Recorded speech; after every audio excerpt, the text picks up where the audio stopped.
Let me begin by talking to you about a remarkable woman.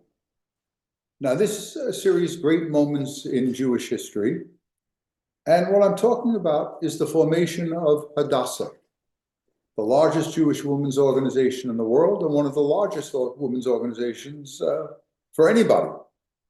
It all begins with a remarkable woman, this remarkable woman that I talked to you about, Henrietta Szold. She was born in 1860 to Hungarian Jewish parents in Baltimore. The eldest of eight daughters, a very precocious young woman, very, very good. And because she's living in Baltimore, she reaches, let's say, adulthood in her 20s. By that time, large numbers of Russian Jews are coming into the United States.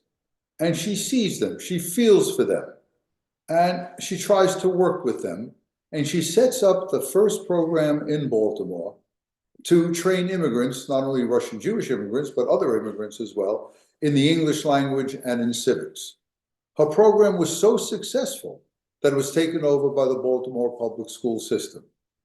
She was an avid reader, had an insatiable desire to learn, and then at the age of 43, went to study at the Jewish Theological Seminary. No woman had ever enrolled at the seminary, and they take her in. But to show you the misogyny of the time, she's allowed to take courses, but she's not allowed to claim credit for them. She cannot be accredited. She can sit in, today we would call that an audit. That's what she can do. Again, a terrible waste of talent, but that's the way it was, unfortunately. While at the JTS, the Jewish Theological Seminary, she fell in love with one of the professors there, the young Louis Ginsberg. Now, Ginsberg is the author of a monumental series on the legends of the Jews, when he culled through the Midrashim and put them, most of them, or a good deal of them, into several books.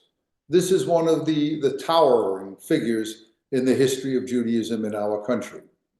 She fell in love with him. She thought that he fell in love with her. But then he went off to Europe to do some research and came back with a younger woman, with a bride.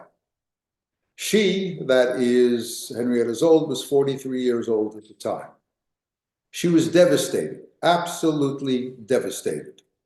Went off to Europe, saw the plight of Jews in certain parts of Europe, and then in 1909, traveling with her mother, who wanted to bring her out of a long period, what seemed to be a long period of depression, took her to Palestine. And in Palestine, she was rocked and socked. And when I say rocked and socked, I mean the situation in Palestine was not a good one, both for Jews and for Arabs. It was a very, very difficult time. Tel Aviv was about to be built. People were sleeping on the beaches near the future city of Tel Aviv. And of course, everybody was suffering the very number of diseases. The most common of them was trachoma, an eye disease, which affected virtually everybody and left many people with eye impairment, in many cases, blindness. And so what she does is she tries to establish some medical facilities while she's there. She's not a poor girl. She's not rich, not a poor woman. She's not rich, but she has some means, tries to set something up. Comes back to New York City, and in the year 1912, creates the Hadassah Women's Organization. And that organization will eventually build a hospital, 2 hospitals eventually. It will service hundreds upon hundreds of thousands of Jews and Arabs in Palestine. And of how many people can it be said of us that we really actually saved lives? Henrietta Szold's creation of Hadassah in 1912, followed by the creation of the hospitals, the first one in Mount Scopus, and then when that was taken over in 48 by the Arabs, another hospital in the Jewish side of Jerusalem. If that was all she had done, if that's all she had done, she would still deserve the accolades of the Jewish community, of Jews everywhere. But she wasn't finished. January 30th, 1933, Adolf Hitler came to power in Germany. the position for Jews was declining precipitously. And in Berlin, there was a woman, Rachel Freyer, or Recha Freyer. And Recha Freyer began to assemble young Jewish boys and girls and try to get them to prepare them for living in Palestine. The problem that she confronted was, of course, dealing with the Nazis, getting the facilities to train the boys and girls to work on kibbutzim and farms like that. The other problem was the British had control of Palestine. They had the mandate. And even if she can get them into Palestine, what's going to happen to them when they get to Palestine? Where are they going to find housing, clothing? Where are they going to find work? That's where Henrietta Szold steps in. If Recha Freyer is the one who established Youth Aliyah, Henrietta Szold should be considered a co-founder. It is in Palestine that she established youth villages and began to raise money. The raising of money was difficult. In the 30s, Jewish Palestine was struck for money. No money to do anything. And you've got to absorb immigrants. Remember, not only the kids are coming in, but tens of thousands eventually of German Jews, closed out of entrance into other countries, are making their way to Palestine. It's not until May of 1939 that the British closed the gates, or come very close to closing the gates. So something has to be done on the Palestine side, and that's done by Henrietta Szold. She established youth villages, and when it came to raising money, she and a friend go to some of the wealthiest Jews in the land, in our land, and get some support. But here's an interesting point of trivia, but it's not trivial because it has an impact. Who does she go to and gets what really gets Youth Aliyah off the ground? She gets a $25,000 check from Eddie Cantor. From those of you my age or a little bit younger, you may remember the great comedian, the Jewish comedian Eddie Cantor.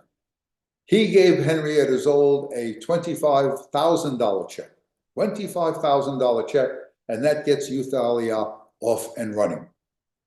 By the time it's still not finished, these Youth Aliyah villages will eventually take in not only thousands of Jews before the war, and some, in fact, 5,000 during the war, by hook or by crook, they get them in, but up until, let us say, 2025, it's probably fair to say that 300,000 Jews from 80 countries make their way first into Palestine and then into Israel.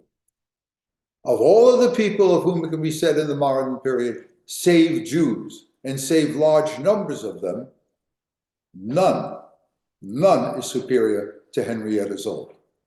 How many times have I said to you, as I said to my students, remember, personality is important in history. Towering personalities, for good or for worse, can change the course of history. Henrietta Szold was one of those people.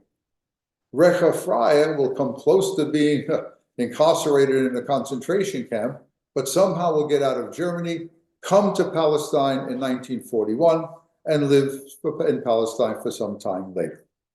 She and Henrietta Szold did not get along well.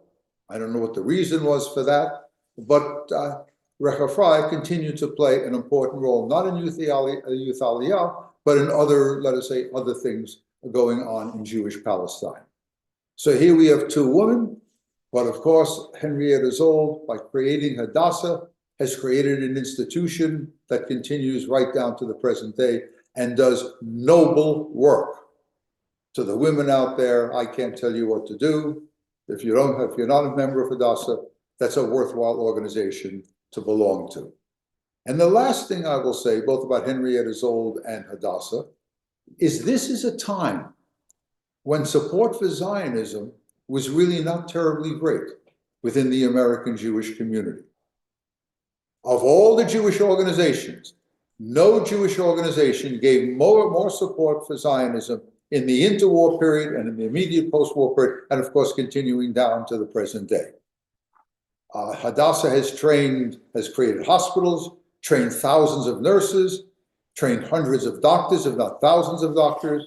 It is one of the great Jewish organizations in the modern period, and we can all thank Henrietta Szold for that.